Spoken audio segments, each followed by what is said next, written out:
बड़ी आंत का कैंसर एक बहुत ही इम्पॉर्टेंट टॉपिक है। मरीज़ जो हैं वो कंप्लेंट के साथ आते हैं कि उनको खाने के रास्ते खून आ रहा है।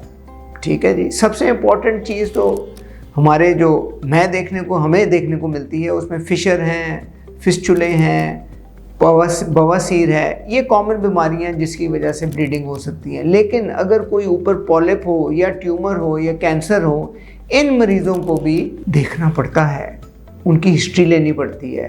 अगर पखाने के रास्ते खून आ रहा हो, वो पखाने के साथ मिक्स हो रहा हो, एक बात।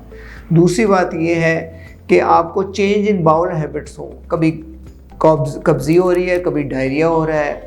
मरीज़ कंप्लेंट करता है कि जब वो खाना करने जाता है तो उसको हाजत रफ़ा नहीं होती, उसको दोबारा जाना पड़ता है बाथरूम।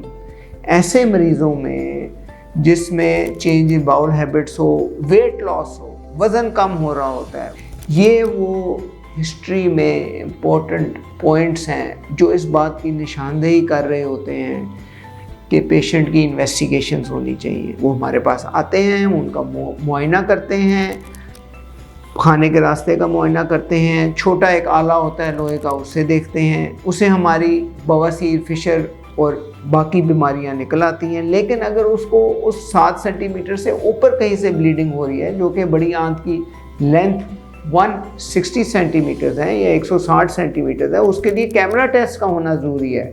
फिर हम अपने गैस्ट्रोएंटरोलॉजिस्ट कॉलीग्स को रेफ़र कर देते हैं, वो बड़ी आंत का कैमरा टेस्ट करते हैं। अगर आपको ये अलामात हैं तो हमारे पास आएँ, हम आपका मुआयना करेंगे और फिर आपको सही राह पे डालेंगे डायग्नोसिस के लिए। शुक्रिया।